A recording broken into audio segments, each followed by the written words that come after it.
A flamboyance, that's what you call a group of flamingos. Elephants herd in a parade. A group of zebras is called a dazzle.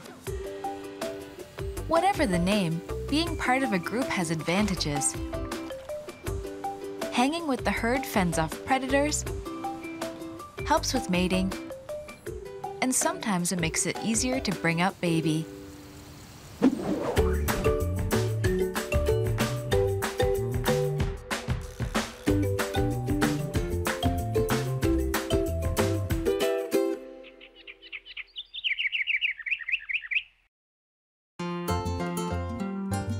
Forget privacy. From day one, the world for a Chilean flamingo is a busy place. The same goes for flamingos at a zoo. And a 2-week-old chick like Tweedle might get lost in the shuffle. He lives at Reed Park Zoo in Tucson, Arizona. When flamingo chicks first hatch, they are white little puffballs, and they've got black legs and black bills. As they get older, that down gradually starts to turn gray. At about 40 days, they start getting feathers. It'll be a while before Tweedle turns pink, but right from the get-go, he's displaying his personality. So this chick is a little more apprehensive about coming off the nest than our previous chicks have been. It took Tweedle over a week before it felt comfortable coming off the nest and exploring, but this one's gonna stick closer to mom and dad than our previous chicks did. That cautious attitude should suit both of Tweedle's protective parents just fine. With flamingos, both mom and dad help take care of the chicks. So they both help to build the nest, they both sit on the egg. The parents pile up a mound of mud to raise it above the water level to protect the egg. There's no risk of flooding here at the zoo, but the behavior is instinctive. A female flamingo will only lay 1 egg a season, so the male and female go to great lengths to keep it safe. With so many flamingos around, that's not easy to do. They like to live in very large flocks, and they stay very close together, but they're constantly squabbling. They're always kind of chirping at each other and kind of just giving little knocks on the head to each other.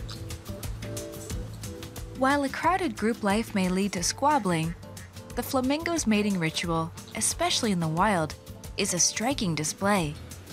It's truly flamboyant.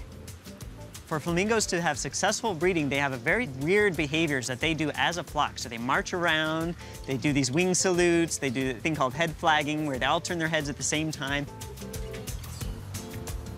Flamingos really have the hang of group living, which is as essential at the zoo as it is in the wild. If there are fewer than 15 flamingos in a zoo, it's a problem. If they don't have enough of them, they won't build nests and they won't lay eggs. So it's really important to have enough flamingos in order to make them feel comfortable enough to breed. Once a chick is born, flamingo parents share other duties like feeding. Adults produce what's known as crop milk and pass it into a youngster's beak. Tweedle, as you can see, has a very different bill than the parents have. His is much smaller and pointier. But as he gets older, at about 40 days, that bill's gonna start to curve down, so he has the same type of bill as mom and dad. When Tweedle is an adult, that banana shape will pay off at mealtime. Flamingos have a unique way of eating where they'll stick their head in the water and it's upside down. Their beaks are like big scoops and gather in everything, including muddy water. When their beaks close, the morsels of food stay in, but their tongues move quickly to push the water out. This filtering technique lets them eat tiny crustacean and insect larvae, which are the reason behind the flamingo's distinctively colored feathers. The shrimp and mollusks are loaded with beta-carotene, the same stuff that makes carrots orange. That makes its way through the flamingo's bloodstream and into their feathers.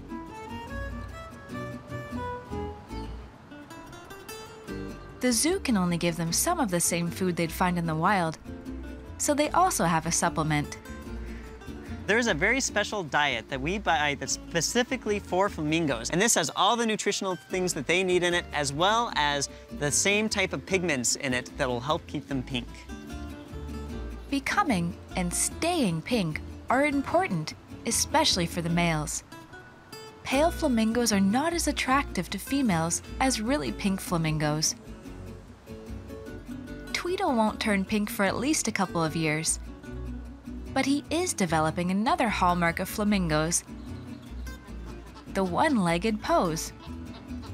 It's mostly for comfort. If you think about how when a person stands, when they're just standing in one place for a long time, they usually put their weight on one leg or the other. The only difference is the flamingos lift that leg up. Other research suggests it helps the birds conserve body heat.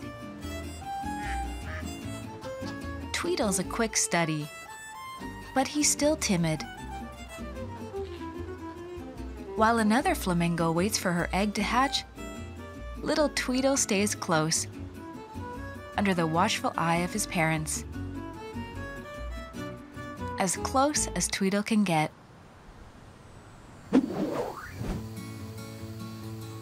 They're just a couple of weeks old, so these 3 reindeer calves, named Daisy, Aster, and Sawyer, are still getting comfortable moving about. They're not ready to pull a sleigh from the North Pole, but it won't be long until they can try. When reindeer are first born, they weigh about 10 pounds, and within their first hour are able to walk around and keep up with mom, and then after a day, they're able to outrun a human. Reindeer are found in many northern countries.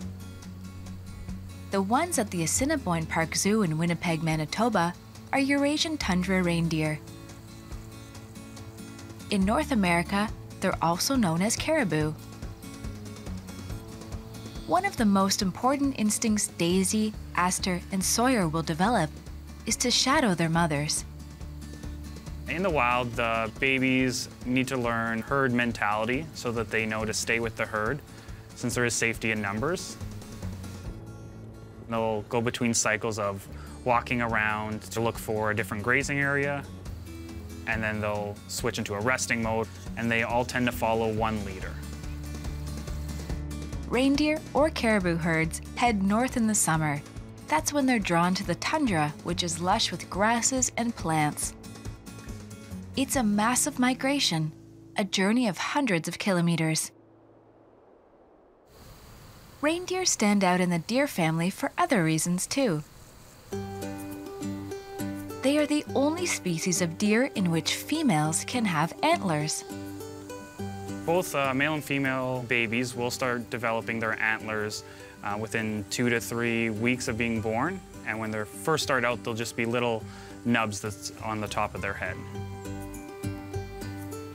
It might be hard to tell, but little bumps are starting to emerge on Daisy's head. You won't need to squint at those nubs long. Reindeer have the second largest antlers of any deer, after moose. Antlers are made of bone, and they grow from the top of the skull. They grow forward from the tips, and to help them grow, they get a velvet skin layer that helps deliver blood and nutrients to them as they grow. Male reindeer lose their antlers at the beginning of the winter. They regrow later that same season, and by the time summer comes, they can measure up to 1 meter long and weigh more than 20 kilograms. Female reindeer, on the other hand, keep their antlers through winter until spring. So those big, brave reindeer guiding Santa's sleigh, like Donner, Dasher, and Rudolph, are all females. Reindeer shed more than their antlers. When the weather turns warm, they don't need the protection of their heavy winter coat. So off it comes. A shorter, darker coat will come through for the summer months. Living in large herds can sometimes lead to confusion. Sometimes the babies will go to the wrong mom, and they'll try and nurse off her, but often the mom will shoo them off so that she has enough milk for her calf. The calves will stay with the mom and drink milk for the first month almost exclusively, and after that, they'll start to graze.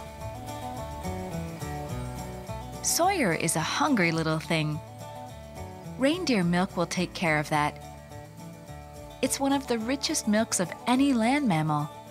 It's got 22% butterfat, compared to cow's milk at 4%. After these babies are weaned, it's on to solid food.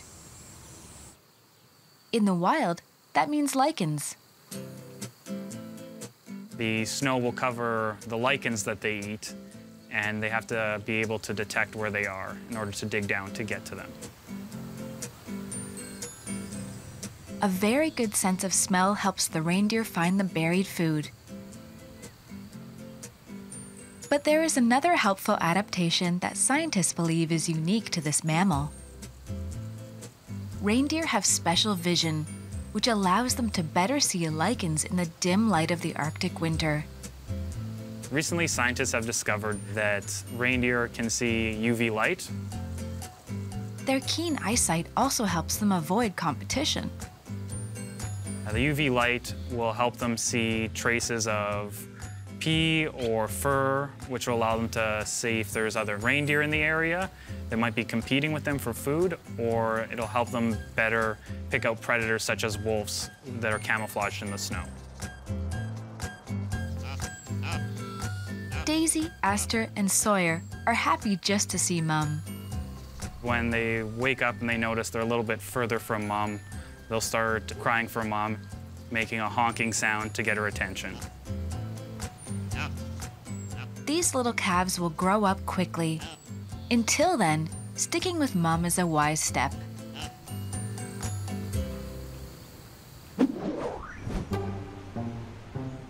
It might not be obvious at first, but elephants and humans have a lot in common. They're emotional, intelligent, and highly social. Like humans, elephants also take a long time to grow up, and growing up means constantly learning. That's certainly the case with Nandi, a 14-month-old elephant that lives with her family at the Reed Park Zoo in Tucson, Arizona. Just a few months earlier, when Nandi was about 8 months old, she stuck close to her mom, Semba. Nandi was staying a little closer to Mom, so she was a little less confident, more concerned with how close she was to her mom. She would frighten a little more easily and run back to Mom and check in with her. Nandi was learning how to be an elephant, experimenting with her trunk, timidly stepping into the pool, and figuring out her place in the family. In the wild, Nandi might be part of an all-female herd led by an experienced matriarch. The herd would nurture her and eventually teach her how to raise calves on her own. In the zoo, she's getting both the nurturing and education from all of the members of her family. There's Dad, Mabu, Mum, Semba, and 3 siblings, 8-year-old Punga, 4-year-old Sunju, and of course, Nandi. Lunjil is another adult female who helps with the youngsters. It's a big family, and each of the elephants has a role to play. We can see how our herd works together in that the kids, the young elephants, play all day, but when they get really rowdy, oftentimes one of the adults will come, and often it's Mom who might discipline one sibling or one of the brothers for being too rough on Nandi. Nandi doesn't seem to mind. As she gets older, she wants to play with her big brothers and doesn't want to be left out of the fun, even if it means pushing herself.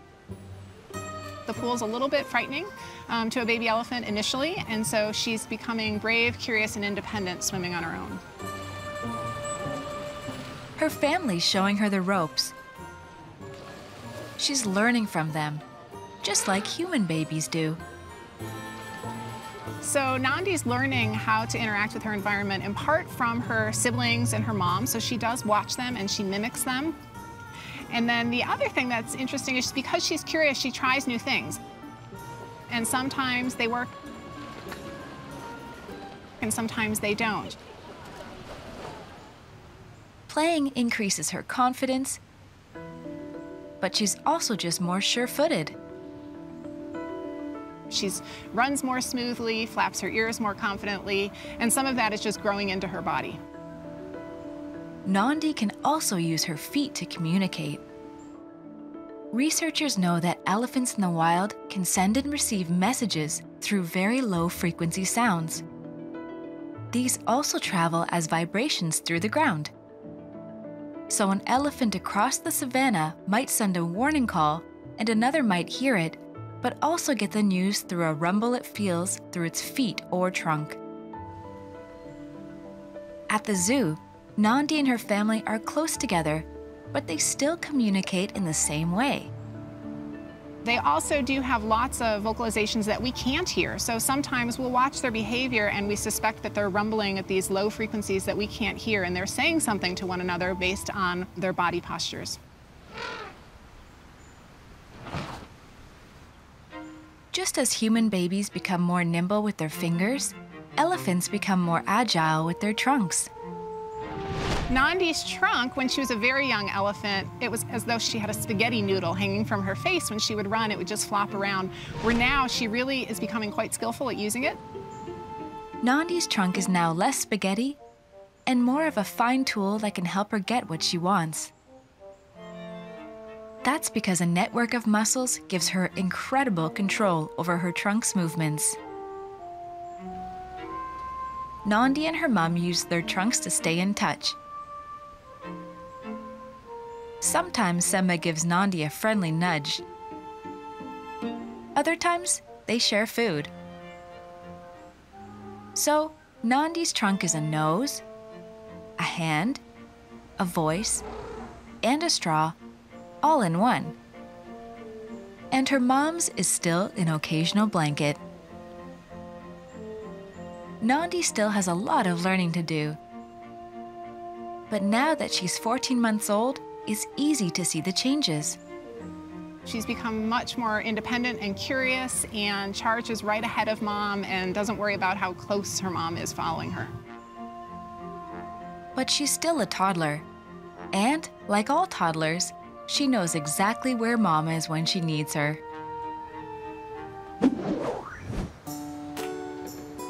This baby zebra, Graham, looks all right now. But 4 months ago, his handlers at Newquay Zoo in Cornwall, England, were concerned. The baby had just been born and was still wet, and they take a few hours just to get up on their feet, but he slipped a little bit. It could have been the handlers who were wobbly. After all, it was all new to them. Graham was the first zebra calf ever born at the zoo. So it was a little bit dramatic, but we managed to get him up and stand him up, and as soon as he was on his feet, he was bright-eyed and bushy-tailed. Graham was fine. Like other foals, he was able to walk about 20 minutes after birth. Graham's arrival was a happy surprise for someone else, his mother. Typically, a zebra mare is able to reproduce from age 2 until 15. Graham's mother is already 14 years old, but Graham is her first foal. I think zebra will produce up to 20 years old, but probably in the wild, an older animal like that, anything beyond 15 is probably getting a little bit too old to reproduce. And they would have already produced 3 or 4 or 5 youngsters by then. Graham is a Chapman zebra, a subspecies of the plain zebra that's found in the grasslands of southern Africa. It's a wide-open habitat with a range of animals, including large predators. So zebras stay in herds because there's greater safety in numbers. Mares must separate to give birth, but rejoin the herd as quickly as possible. Even at the zoo, Mom is very protective of the latest addition to the herd. She is quite defensive. If you watch her, she'll very often stand between the other 2 zebra and the foal, and she does exactly the same with us. She looks upon them as the same she does with the keepers. So she can be quite defensive over him, but only if you get a little bit too close. Graham's safe here. And he's healthy, too. Well, this is an interesting thing on the growth rate of the zebra. Because this is the first one we've bred at the zoo, we were quite surprised on how quickly he grows. And they appear to grow very quickly at an early stage to become big and strong and be able to get away from predators. And then it seems to slow up. Graham will mature quickly. He might head a tightly knit family group of female zebra and their foals, called a harem.